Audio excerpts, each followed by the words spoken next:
Hi everyone, welcome. So today I'd like to show you a little bit more about the platform and application Nearpod.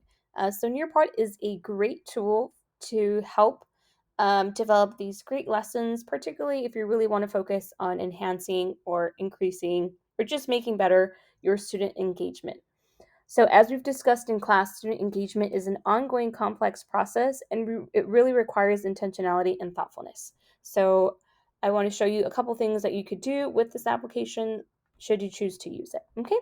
So, here we have like the home screen. So, if you go right here where it says create and you select create a lesson, you go right here. There's a really cool thing that you could use, which is called the collaborate board.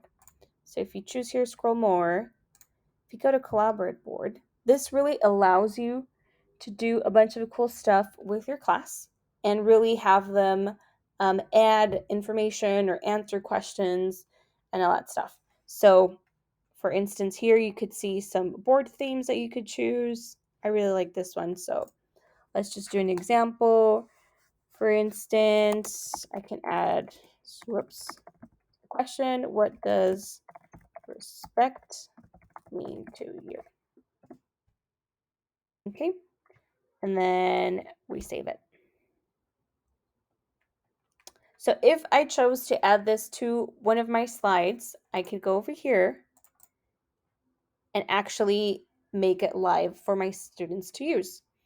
And for instance, this would be my example. I would say caring, or you could choose to add a picture.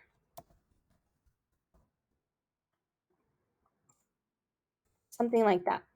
And again, it allows your students to have a voice and really they can choose from different ways of really expressing themselves. So it's not just restricted to a word or text. You could do a picture, or you could even do, an image of some sort. Okay, so that's one of the things that you could do.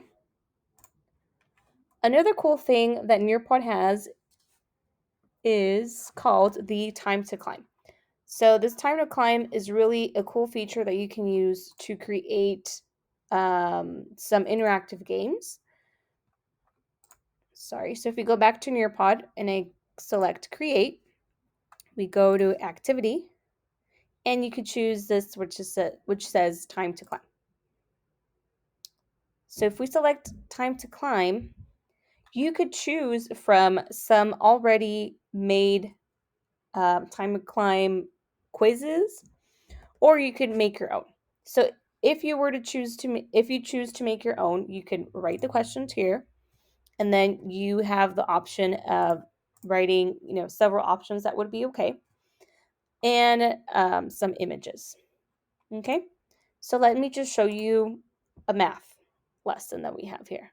So something like 15 plus 3 blank 16 plus 1, right?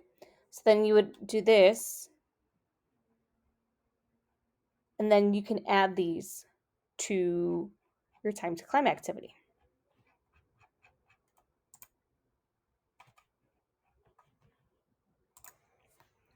So the time to climb feature, if you go back to your home page, you can actually add it to any of your lessons. So for instance, let's just kind of go back to the one that we were working on with the collaborative board. So if we go to edit, you could choose to add a new slide or activity. So you can click here, and then we could add a time to climb. You would select that, and then it gives you the option to write and create the questions that you want to ask for your formative assessment. So you can, again, write the question here, the answers, an image, or you can use some of these already pre-made assessments. Okay, and then of course you would just go back and hit save. So I hope this was helpful. I hope that you take the time to really explore Nearpod. There are some great tutorials even on the platform that you can watch and read about to help you with your lessons. Thank you.